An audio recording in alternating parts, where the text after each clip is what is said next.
In case you missed it, Lionel Sanders pulled out of Lake Placid Ironman a couple of months ago. He had been having pain when running, but despite a clear MRI, he still didn't feel right. He continued having pain and then had another MRI, and this time it confirmed a stress fracture.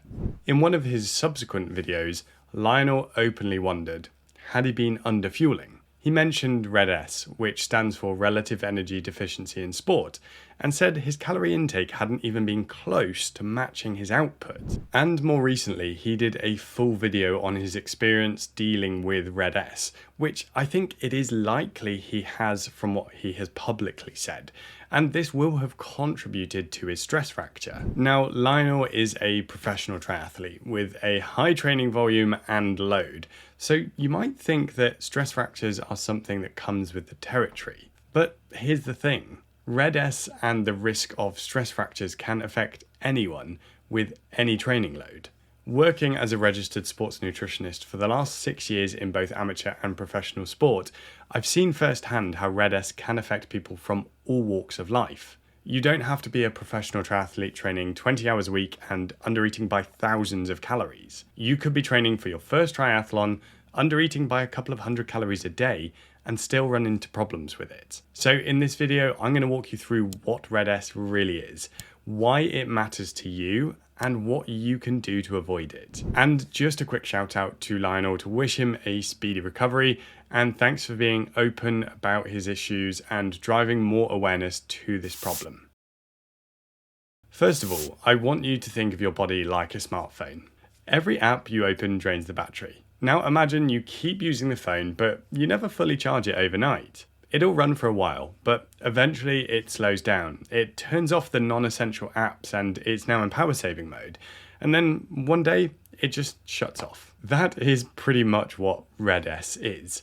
Your body shutting things off and running out of charge because the energy going in doesn't match what's going out. The core of RED-S is about not having enough energy available to support both your exercise and the normal functions of your body. Every day, your body needs a certain amount of energy to cover things like your heartbeat, your brain function, hormone production, immune system activity, and more. That's your baseline. Then, on top of that, you add the energy cost of your movement and training. If you don't consistently eat enough to cover both, that's where RED-S develops. Now, you might be thinking, I get that my smartphone body in power save mode probably isn't ideal, but what does that really mean to me? Well, now picture your body like a company. Yes, we are going for the metaphors here, but stick with it.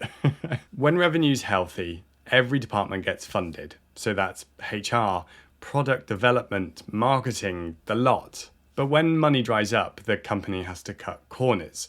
Maybe staff get laid off, maybe projects get scrapped. RED-S is like your body making budget cuts. It keeps the lights on, but other areas start getting shut down. And this has consequences. Bone health. When energy is chronically low, certain hormone production like testosterone and estrogen can be reduced, and this can affect bone health because when they drop, bone mineral density falls, making you more prone to stress fractures. Hormone health. For women, this might show up as missing periods. For men, reduced libido or loss of morning erections. Not exactly the performance that most guys are chasing.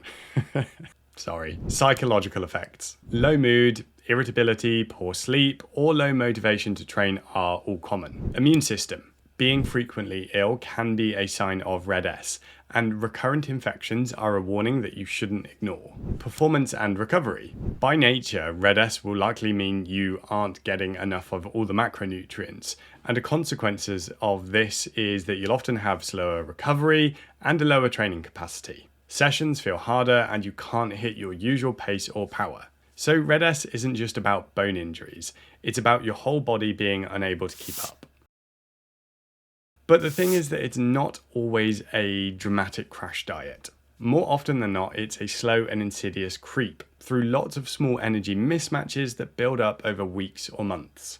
And they really do add up, and eventually you get the full effect. Stress fractures, burnout, illness that takes you completely out of training and can significantly affect your health. And this is why I am so passionate about proper fueling, because not getting it right can really mess you up. I know it can feel so inconsequential to skip meals, or almost like it's a bit of fun, control, or a challenge. There's that voice inside your head that whispers that maybe you'll get a bit leaner or that it will actually help with performance. It's why I dedicate so much time within the TriFuel Academy to proper weight management, Red S itself, and fueling around training. Because when you know how to fuel properly and how it's actually the biggest lever that you can pull on your fitness, it makes all the difference. One of the things that I've seen online since Lionel's video is people asking whether they should get DEXA scans or RMR testing. If you're not familiar with them, then a DEXA scan measures body fat, muscle, and bone density. So this can be useful to understand body composition and to get an accurate report of your bone density. An RMR test measures how much energy your body burns at rest. If it's lower than predicted values, it could mean that your body has downregulated itself because of chronic low energy availability. Both tests can be valuable and they have their place in the right scenario, but honestly, most triathletes don't need a lab to tell them if they're underfueling if, and there's a big if they're honest with themselves and they know what to look for. Usually, those signs that I've mentioned will be there in some fashion, and that person will often have some sort of insight that they probably aren't quite fueling enough. But I know it isn't always easy, and I know that sometimes it will be completely unintentional. If you're concerned in any way that you aren't eating enough calories, review your energy intake. There are pros and cons, and I'm not going to go into it now, but tracking calories can be one of the most eye-opening things that someone can do. Really understanding how much you're eating, or not, can get you back on the right track. It's not something that you have to do forever, and I wouldn't recommend that, but it can stop things from getting worse.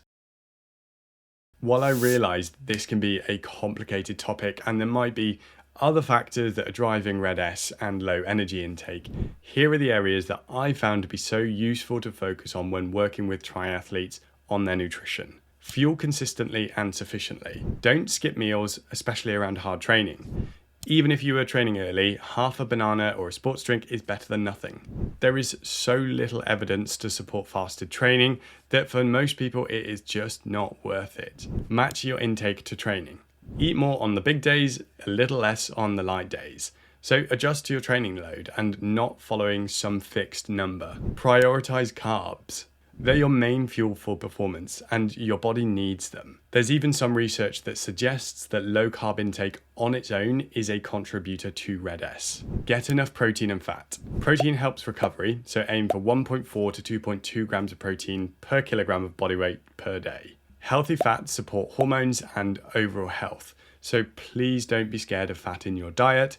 It is crucial for you and it doesn't directly correlate to body fat. Listen to your body. Low mood, fatigue, performance, those aren't just bad weeks when they stack week after week after week. Get in touch with your body, as fluffy and airy as it sounds. When you learn to understand what it's trying to tell you, you can make changes before it's too late. And if you really want to get to grips with this and learn more about the warning signs that tell you that you're underfueling in training, I go into this in way more detail in this video here.